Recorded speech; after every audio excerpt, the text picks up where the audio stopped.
大家好，我是小宁。今天咱们用金桔来做一个好吃的，我家冬天必不可少的小零食。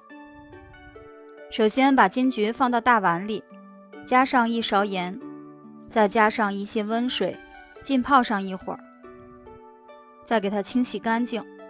这一步的目的是去除金桔表面的蜡质。洗净以后呢，冷水下锅，加上一点盐，给它煮开就可以了。这一步的作用是进一步去除蜡质，而且让金桔的皮不会那么的苦涩。过凉以后对半切开，然后把中间的籽儿去掉，去不干净也没有关系。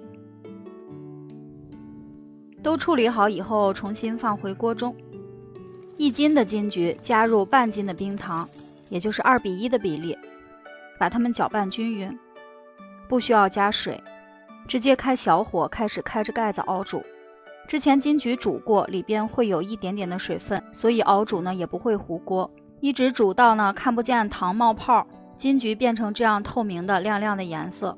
咱们一个一个的把它拿出来，放到铺了油脂的烤盘上。现在呢已经非常的漂亮了，我还剩了几颗，直接可以泡水喝，酸酸甜甜的。这一大部分把它直接放入烤箱，100度烤1个半小时。烤过以后呢，你会发现它的颜色变得有一点深，水分呢更干了，但是不会发硬，颜色非常非常的漂亮，每一个都是这样晶莹剔透的。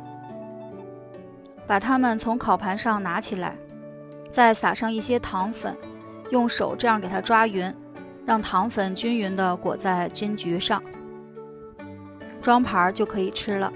吃不完的放入小罐子中，室温保存就可以。这样做的金桔放1冬都不会坏，酸甜可口，特别好吃。吃一点金桔补充维 C， 不上火，还可以预防感冒。做成这样的蜜饯，去除了苦涩的味道，更好吃了。每一颗都是这样晶莹剔透的，咬一口，里边是这样透明的柳蜜的颜色，非常的漂亮。喜欢的朋友赶紧收藏试试吧。我是小宁，明天见啦。